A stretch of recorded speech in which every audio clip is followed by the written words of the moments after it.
It's time for the Larry H. Miller Utah Summer Games at Southern Utah University in Cedar City. Register today to participate in the 40th anniversary season of a Utah sports tradition at utahsummergames.org. Participate in over 50 sports around the state. Then plan to join the opening ceremonies Friday, June 5th, presented by State Bank of Southern Utah.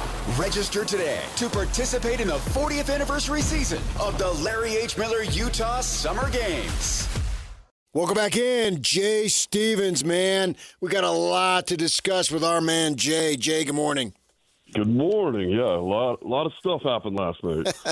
Host of the Utah Puck Report. Watching the game, I'm wondering, the start, first period and into the second, but especially the first, it seemed like that Vegas was trying to send a message, we're going to be tougher and rough you up. Did you get that sense? Oh, yeah, 100%. Vegas was very eager to welcome Utah to playoff hockey. They made sure that it was physical on the end of the night. Vegas had 52 hits. Utah had 30. So there was just that part of the game. But I also liked, we talking about the first period and playing your game. Utah looked really good at the beginning of that game. And I think maybe even 40 of the 60 minutes, I thought Utah was the better offensive-looking team. I think they had more chances in their building, which is always a big thing. I thought they created more opportunity, but they definitely took the brunt of Vegas's physicality. Vegas has to do that, don't they? Isn't Utah the quicker, faster team? And if it just comes down to speed, then it's going to be advantage Mammoth. So Vegas has to do this, don't they? Yeah, 100%. That's Vegas's game. They're big. They're physical. Even their skill guys, Mark Stone and Tomas Hertl, they're big, and they can play a physical game. So that's what they're built for. Teams like that are built for playoff hockey, and they have to do something to shut down the speed. Utah has the speed. Utah has more depth. I mean, having 6 20-goal scorers on your roster across all 4 lines is hard to compete against for most teams. So seeing Utah try to figure out the physicality, but yeah, that's the only way Vegas is going to try to match that speed is to shut it down, clog up the neutral zone, make the offensive zone really muddy for Utah. Try to just use physicality and pin everybody against the boards and keep them out of the middle. Do you think Nick Dowd really wants to kill Cooley? I think during playoffs, everybody wants to kill everybody. And, man, what a huge pickup for Vegas, picking up Dowd at the trade deadline. I mean, he was definitely noticeable last night. Do you think, and they were putting up all this stuff on experience, all the graphics and all that, and it felt like the Mammoth ratcheted up their game and matched it for 2 periods, and the Vegas was able to double down a third time. How much is that emotion sustainable? And can Vegas bring that level again? Or is this something we're going to see cranked up game to game, and it's actually going to get more intense with each passing game? Like I felt like the Mammoth raised the bar. I just wonder how much more they have to raise it. Yeah, they're going to have to raise it a little bit, and you're nailing those things right on. I mean, Vegas did what they were supposed to do. I thought Utah came out and controlled their emotions pretty well. I mean, they looked great in that first 15 minutes of the first period. What really shifted it was that penalty. And the penalty kill for Utah, which struggled just a little bit, but Vegas had one of the top. They're one of the only teams in the league they were in the top 10 for power play and penalty kill. So you knew it had to stay out of the box for Utah to win. And Utah kind of fell into that trap of falling for Vegas's shots after the whistle, little kidney punches here and there, and Utah needs to learn to, you can get involved in those scrums and you can stick up for each other, but you can't do something that crosses the line and puts your team down a guy because, one penalty, one power play goal against, that's all it really took to take the momentum away from Utah. So you're going to see more emotion. You've got guys that were just punching each other in the face 2 nights ago. They're going to be sore from that punch when the game starts tomorrow night, right? So there are going to be some grudges. There's going to be some hurt feelings. Expect the emotion, the physicality, and the intensity to go up even another level. And that's a fine line, Jay, is what you're saying there, because I can appreciate that.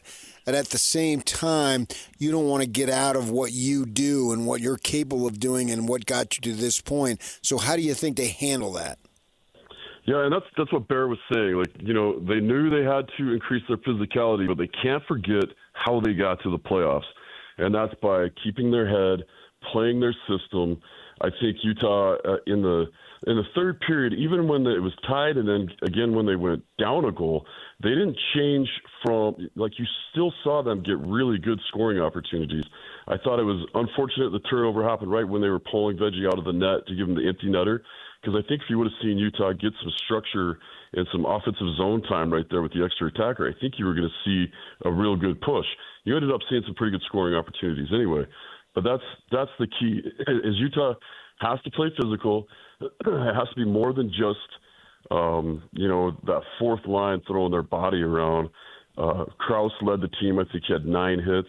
The second closest to that was 3. Everybody's got to learn to hit, finish every check. If somebody on the other team has the puck or touches the puck, they have to be hit. That's just the rule of playoff hockey. You have to play physical. But at the same time, you hit the person and you skate away from it, and you just send that message that I'm here to play physical, but I'm not here to play stupid. And that's been Utah hockey. They stay away from the bull crap most of the time, and they did a much better job the second half of the season of not taking those retaliatory penalties. And they just got to continue that through the next game of the playoffs. We can analyze everything. We can nitpick everything. But how much does everything change if Schmidt scores? Because they had a great sequence there. They got him a ton of space on the ice. I mean, he's just walking. He's got the whole goal to shoot at. And it looked like Hart saved that shot with his right collarbone. I'm not sure he could do that again. Next time that thing goes in, it's 3-3, and then maybe it's completely different. So how much of it is just keep plugging away, because this is a sport where a bounce or two goes your way and everything changes? Yeah, that's 100% it. It's a game of inches and a game of who's going to make the fewest mistakes more than it is who's going to play the best, right? That's how goals are scored, or off little mistakes or a half an inch there. You saw Stenlund's goal was a pretty creative way to score a goal off somebody's jaw. But it's, if you tie that game right there, and there was a couple times, I think Gunther got in alone too. Mm-hmm. And Cooley made those amazing moves that would have given him a 2-goal cushion too when he got through, and he got Paul Bunyan's the whole way to the net, but he made it to the net. So yeah, a little thing like that changes the whole buildup of the game. If you're tied back up, Utah, I think, takes back over the game, or if they could have got that 2-goal cushion, I think you would have seen a lot more offensive styling, and I think Utah could have played a little more freely. Given the lack of playoff experience, does the first game, the way it played out and the result, how much does it surprise you, if at all? I think what surprised me the most is how well Utah handled it. Like I said, that power play goal really kind of took them off the tracks. But until then, I thought Utah was controlling the play. They seemed to be fine getting physical. You have Cooley going after guys. You got Sergachev going after guys. So I think that's what surprised me the most, is that the inexperience didn't really show up to me. I thought they played a really good game. I thought this was a great playoff game. It felt more like a 4 versus 5 than a Pacific Division champion playing a wild card spot. I think Utah proved to everybody that they belonged to be there. Everybody in Vegas thought Vegas was going to lose the first game. And I think for me, that was what I saw the most. I saw a pretty composed team that was getting involved in physicality. And maybe for the first time, I think going into the game, I think Cooley had maybe 11 hits on the season and Keller had like 9. So they're going to have to increase that physicality. But other than that, I was actually really impressed with Utah's game. And, it came down to just a couple lucky bounces. And really surprising that they called a hooking penalty with all the physicality that was going on. And I didn't think that hook from Kerfoot affected the play at all. I saw a lot of hooks like that and cross checks that were being let go. So I'm really surprised it came down to that kind of a play with such a physical and emotional game. But Utah seems ready, and I think we're going to see a better performance in Game 2. One thing for them, I think, to lean into, I thought the passing was really crisp there in Game 1. The passing that set up the first goal was really good, and you've already talked about some of those other chances. Again, it was, the spacing, the vision, the passing, it just seemed like sometimes you guys need like a second touch. They don't quite, I don't know if they're taking the eye off the puck or whatever. You can't be on point all the time. But it seemed really crisp last night. That seems like an advantage for them and something that could create a little offense where it was a little lacking in game one. Yeah, and that's one of the things that we talk about all the time. Utah's fast. We talk about Utah's speed all the time, and you assume that they're just talking about how fast they can skate. But it's the decision-making and the passing and those one-touch passes. I mean, those guys are thinking circles around a lot of the defenders on the ice. They're that creative. And you could see it building up before that first goal. You saw Utah get back to, they got in the offensive zone. They set up. They made that cross-ice pass for that one-timer. That's Utah hockey. And it took to that point to actually see, Utah get back to their form. The other thing Utah didn't do that they did a lot and had success against on Vegas is doing a dump and chase on one of the bottom 2D for Vegas, knowing when those two are on the ice, making sure you're doing that dump and chase, getting back to that kind of style, make those guys turn, chase the puck, and then punish them when they touch it. So those are those things. You're absolutely right. In the playoffs, those crisp passes mean everything because there's just no open ice. The minute the puck's on your stick, somebody else's stick is on your stick. So you've got to be quick with that pass. You got to spread the ice out a little bit more. Vegas did a good job of clogging up the middle in the third period and trying to cut off those passing lanes. But I think that's what you'll see. I think Utah, they all have experience now. They all have playoff experience. That was the other night, and now you're gonna see them get back to their game, be who they were, make those stretch passes and those clean, crisp passes through the neutral zone, and hopefully better breakouts. That was the other thing that kind of fell apart, was breaking out of the zone. So far, it looks like Vegas' decision to change coaches is one of the best decisions the franchise has ever made.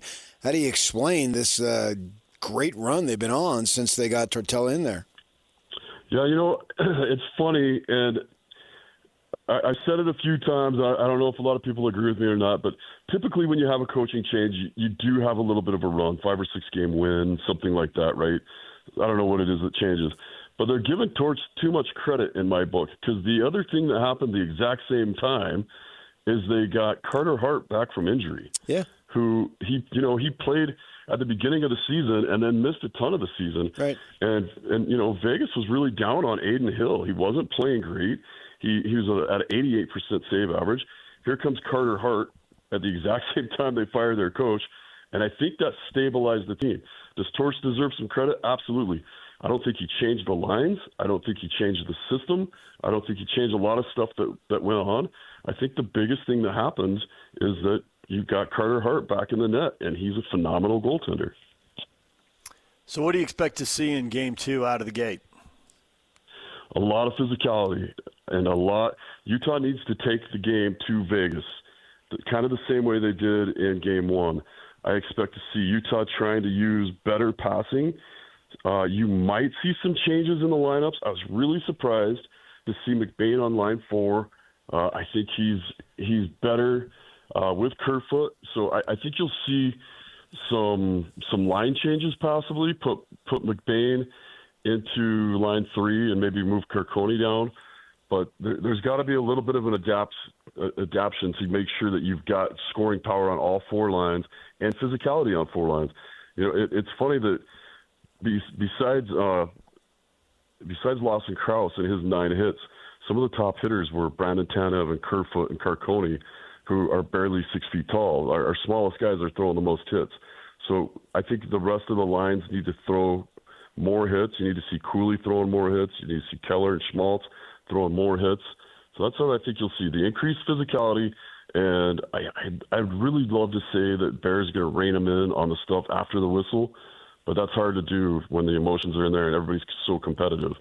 But I think you'll see Utah try to get back to their run-and-gun game and really take that to Vegas, because Vegas cannot keep up with Utah's speed. All right, we'll leave it right there for now. Jay, we appreciate the time. Thanks for joining us here and giving us a little info on the Stanley Cup playoffs. Absolutely. Thanks, guys. All right, and you can check them out on the Puck Report, available wherever you get your podcasts. Go to YouTube, go to KSLSports.com, wherever you go. The Puck Report is there. All right, DJ and PK, we'll take a break. When we come back, everything you missed in this show, we'll get to it next. Stay with us. Hockey fans, let your voice be heard with the Utah Mammoth Fan Forum. Visit the Utah Mammoth page on KSLSports.com to connect with the team, other fans, and our KSL Sports insiders. Start chatting today in the Utah Mammoth Fan Forum on KSLSports.com. DJ and PK, time to catch you up to date on everything you missed in this show. And the Slacker Radio headlines are brought to you by Trajan Wealth. Call Trajan Wealth today, your local trusted financial fiduciary. Call them at 801-210-6800 or visit the website at TrajanWealth.com. NBA playoffs are underway. PK, as always, we view this through the lens of what does it mean to the Utah Jazz and their rebuild. And you really see the separation. It's great to be a playoff team, but I think there's some teams we all expect to take deep playoff runs, and a lot of these first-round series are lopsided. Some of them may be competitive, but competitive between teams I don't really believe are going to make deep playoff runs. So good to have a round or two under your belt, but then they'll be out. You see anything that surprises you, informs you, or are we just getting through this first round till it gets really interesting with some bigger matchups? Well, the NBA likes to, as does everybody, publicize what makes them look good, and all those playing games those first nights, man, they were just barn burners right down to the end. Well, then you had a bunch of beatings in this second version of it, which I guess is the first round, if you want to look at it that way. But, it's one game. We'll see. But, yeah, the NBA in the early rounds rarely has an upset. So why should that be the case now? Orlando was the only team that played in the playoff game, in the play-in games, that did anything, and I guess you could argue they shouldn't have been in those in the first place. They've had injuries, and something seems off there. They've had enough bad teams, enough high draft picks. You think they'd be doing better. Well, they did well in Detroit in Game 1. They win 112-101. Other than that, the home team and the favorite prevailing everywhere. And like you said, some of them are pretty ugly. Right. I think that's one of the reasons, I think that Phoenix got smoked, and maybe they had an emotional victory on Friday night and had to go over to Oklahoma City, so maybe that's a little bit of a hangover. But it's why I think that when I look at Phoenix at its best right now, this season, and I look and project the Jazz at their best next season, I think the Jazz can be better than what Phoenix set as the model, if you want to look to that, this season. Yeah, the Jazz should certainly be able to do what the Suns did, but you're right. Why couldn't they do a little more than that? I would expect that they would. And the Suns will be a different team next year. No one ever stays the same. But I'm talking about this year. And I don't think anybody expects Oklahoma City to go out in the first round or second round for that matter. Philadelphia's another team that was in the play-in, and then they have to play the Celtics, and they get blown out 123-91. I did check on Edgecombe. I was wondering how that would go for him, high draft pick, and how does a young guy perform really early in his career, right? He's a rookie. He's in the playoffs. He's playing the Celtics. 13 points, 6 of 16 shooting, 0 of 5 from 3. It wasn't easy. And he had a really good rookie year, but the playoffs are a whole nother level, and he's getting his first taste of them. And sometimes most of the time, hard lessons have to be learned. I remember this one guy in his rookie year was at the Delta Center, and he was shooting air balls. And then he regrouped a little bit, and he talked about how, he went from high school to the pros. You remember that guy, Kobe Bryant. And he talked about how he saw at the end of the season the way he trained was nothing what he needed to do. He said his legs were just shot. And so his shots were online, but he had no oomph in the legs. And shooting, we know, particularly when you're gassed, you got to get that push that you need from the legs. And so that led him to revamp his entire conditioning to make sure when he got to April and May that his legs were powerful and they weren't dragging the way they were when he was a rookie, because he didn't know. And that was an interesting, and obviously it's in retrospect when Kobe's talking about this, that his career is over, but he was reflecting on why those things happened. And it wasn't just, oh, he's a teenager who wasn't ready for the moment. It's that literally his body wasn't prepared for the moment because he had never been in there, and he knew that he had to change to make sure his body got himself to be prepared for when those times come, that you still have enough in your game and in your body. And so we'll see how these rookies respond. I mean, it's not that surprising that they go and don't have phenomenal success in their first NBA playoff game as a 20-year-old. We've wondered about these guys trying to play more games, and Locke's talked about the demanding nature of how much they have to run around and the amount of ground that they cover in a game, that it's much more physically demanding. There's all the starting, stopping, changing direction of these big bodies. Wembanyama played 33 minutes in the playoffs, and I've wondered if they're going to cut him loose a little more. You know, how much were they saving for the playoffs? He averaged less than 30 minutes a game. No, it was close, but I think he was right at 29. But they have been playing him less, and sometimes blowouts give you that opportunity, but it does seem like they're trying to limit the amount of ground he covers and how demanding the game is on him, not by limiting the games as much, although they do limit his games. He played 64, but they also seem to limit the time within those games. And he's obviously, just a gigantic human being.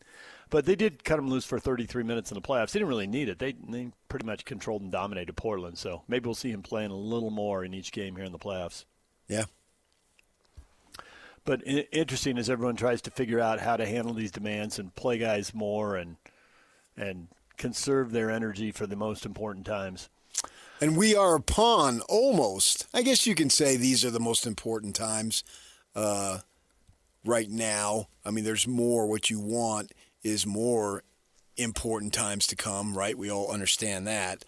That's why they talk about getting rid of your opponent in the first round as early as you possibly can, which makes sense that that's what you would want to allow. It's an interesting thing, though. You were big on the teams that got out of rhythm in college football, and what does that mean going forward? And what about these teams that, have to play in the play-in? Are they in any form of better situation since they're playing every day? There's an argument to be made for that as far as that goes. I'm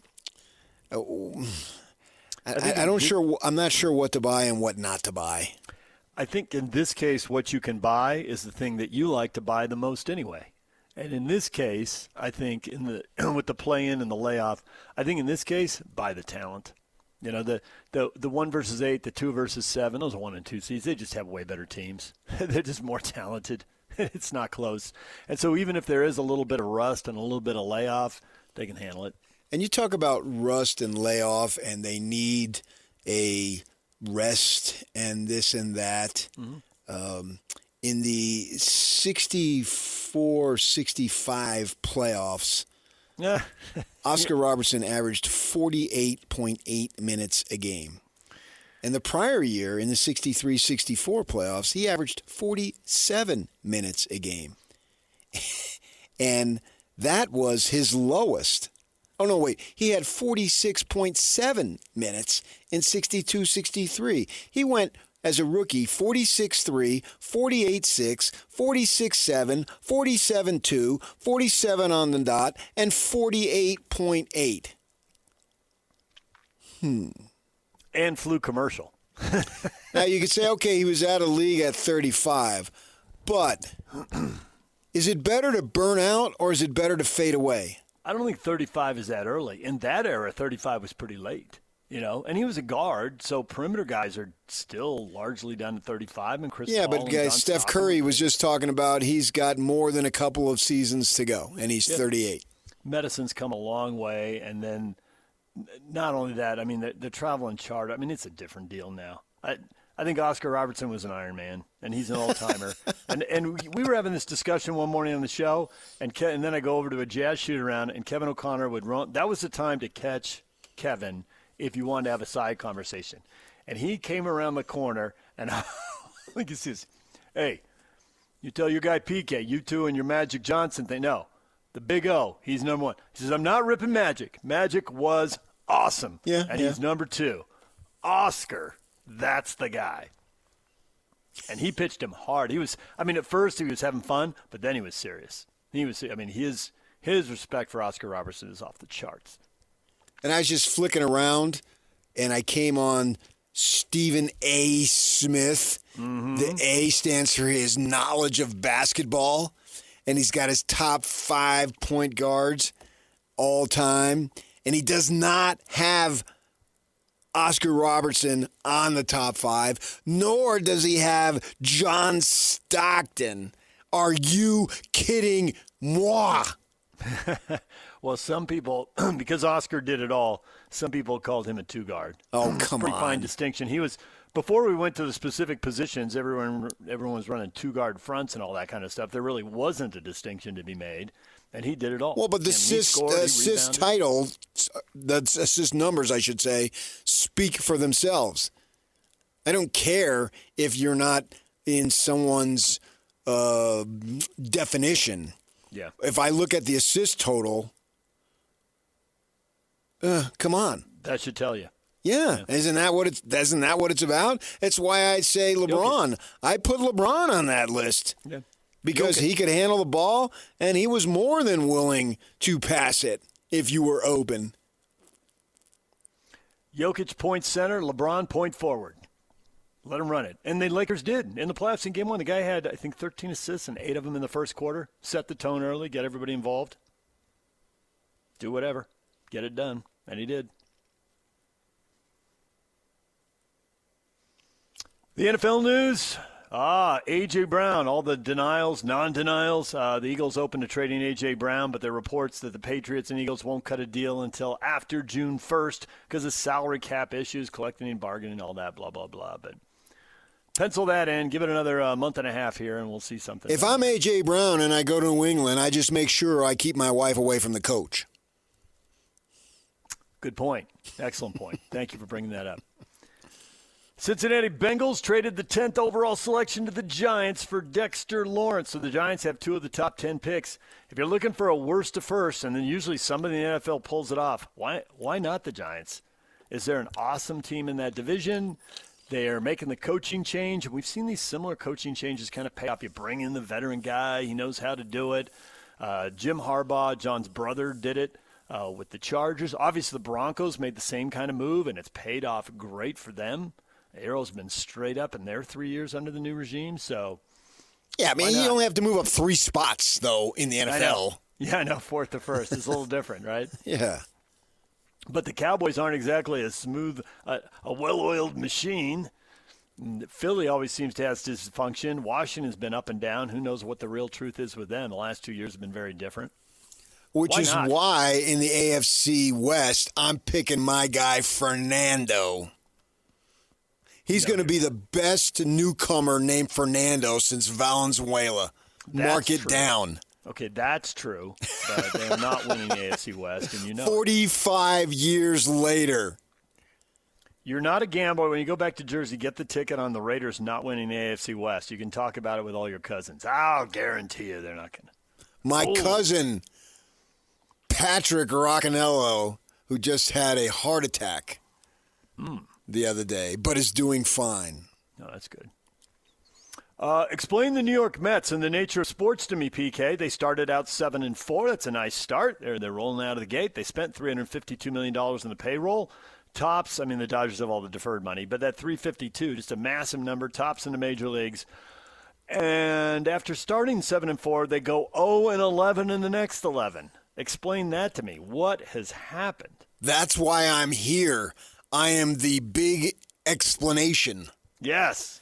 And you are. The Shaq would love that. The big diesel. I'm the big explanation. Flicking around on stuff I've come across because Francisco Lindor is apparently a left winger and demanded that Brandon Nimmo, who's from Wyoming, didn't play high school ball because they don't have high school baseball in Wyoming. And he is a right-wing supporter of, I can't even mention his name, but we know who he is. Mm-hmm. And Lindor, demanded that Nimmo be traded. And so they traded him to the Texas Rangers. And that is the reason. Politically motivated. We did not want Brandon Tate Nimmo. You've got to keep your distance from Wyoming people. How long have I been saying that? Well, when you started with high school baseball, I thought that just tells you how brutal winter in Wyoming is. They can't even play baseball in the spring. They don't. I know. No. Weather doesn't allow it. And he was he's from Cheyenne, and he's been in the big leagues a long time. Yeah. He was debuted literally 10 years ago for the New York Mets and was a player for them until this past season, and he was traded to the Texas Rangers.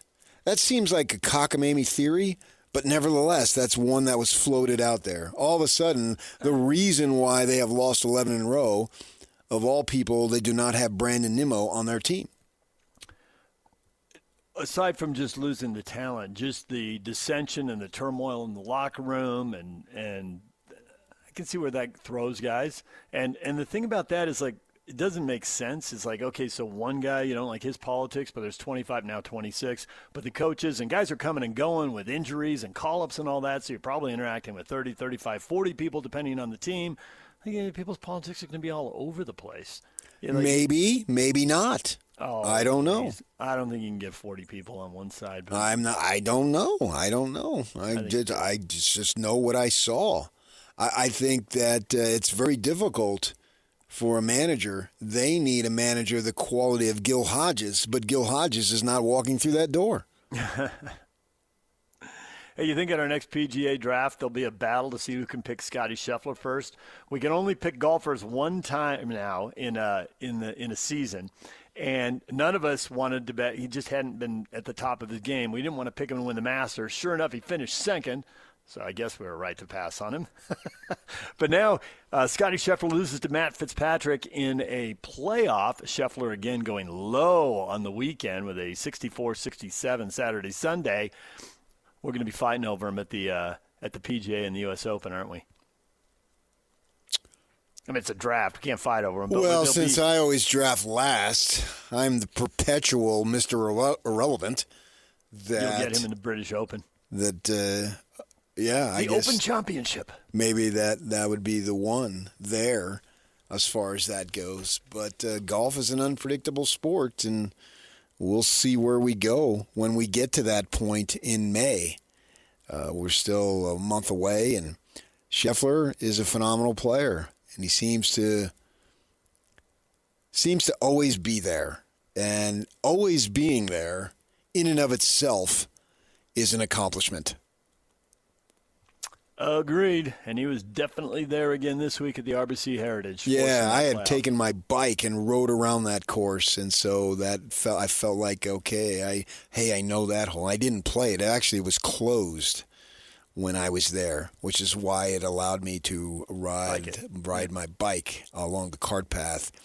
And then the water, the ocean, on the 18th hole is right there, but then on the other side, the ocean is right there, less than a mile away. And rode my bike on the ocean there, too. It was a lot of fun. Real Salt Lake beats San Diego 4-2, so unbeaten in their last 6. 4 wins in 4 home games. They have been perfect at home. And next up, Messi and Miami Wednesday night in Sandy. They will try to extend the streak against the legend, who was in Colorado and won 3-2 on the weekend. I can tell you right now, when they come to town, the way we're playing for that Floridian team, it will be messy. The back line's been a little porous. I don't know if you saw the goals Colorado scored. I didn't watch the game. I saw the I taped it and studied it afterward. Oh, man. The center backs are like 30 yards apart. That's Gozo and Luna and those guys, they're going to be licking their chops if that's the way the chops will be licked. Chops will be licked. That seems like really poor restaurant behavior, doesn't it?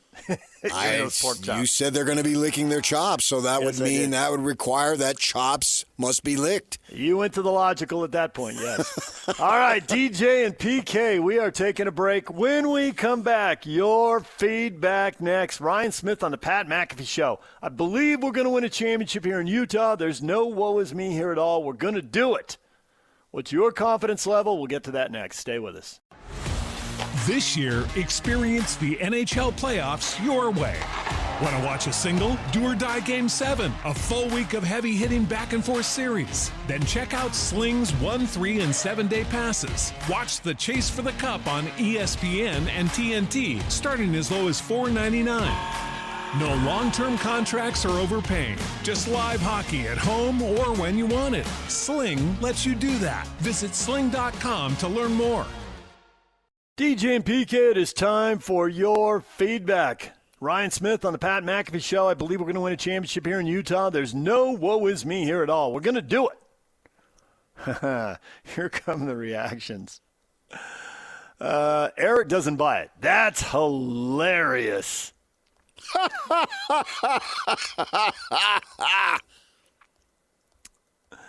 Cameron's at the total other end of the spectrum. We're winning a championship in the next 5 years. Well, if we get Ace DeBonsa, I'd say in the next 3 years. Oh, and there it is. A lot of comments coming in about the draft lottery. Eldon, perhaps, maybe, eventually, the Mammoth before the Jazz. Patrick says, will the lottery favor us this year? Kyle says, I got about the same confidence I have in the Jazz winning the draft lottery, which is getting a bunch of thumbs up and laughing and crying emojis. Just you wait and see. Big changes are on the horizon with the Utah Jazz and the KSL Sports Zone. Count it down, people. Top of the hour. Woo! Woo! Woo! Are they there and poised and ready to go? All excited? I've been hugging people left and right. It's almost like a wedding. You've been hugging people. Yes. Oh, yeah. I believe one of the two people would hug you. I believe the other one would just tell you to stay away. Too bad. When I come at you with a hug, you follow. It's a new lineup today, people. Stay tuned. Stay tuned. You'll figure it all out. And the old geezers are still here.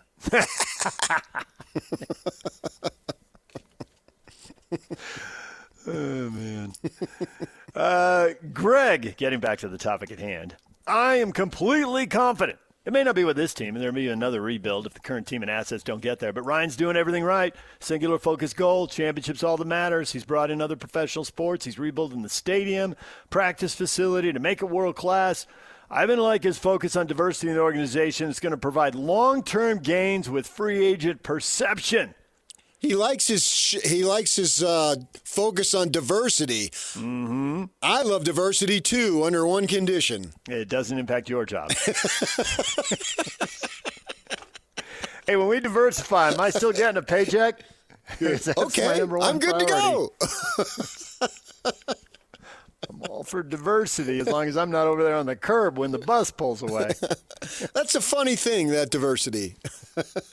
Are we expanding? Expanding, I like. I like that. Good theory. Don't contract, no. Greg says rings everywhere. Greg is very upbeat. A ring here, a ring there?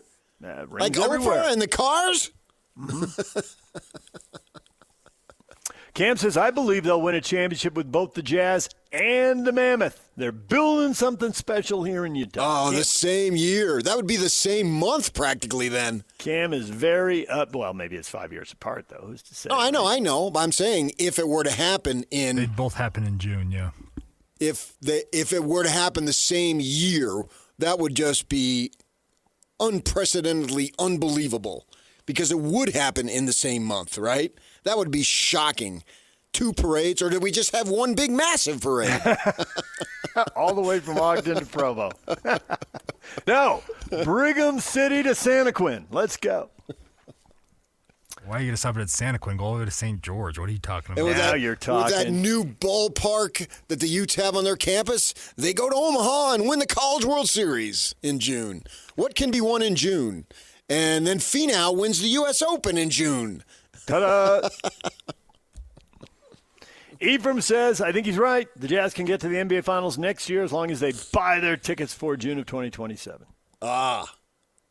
We shall see. See, I think that was sarcasm. I know. Buy their tickets. I know what he was talking about. Travis thinks it's one big conspiracy theory. The league will have its say.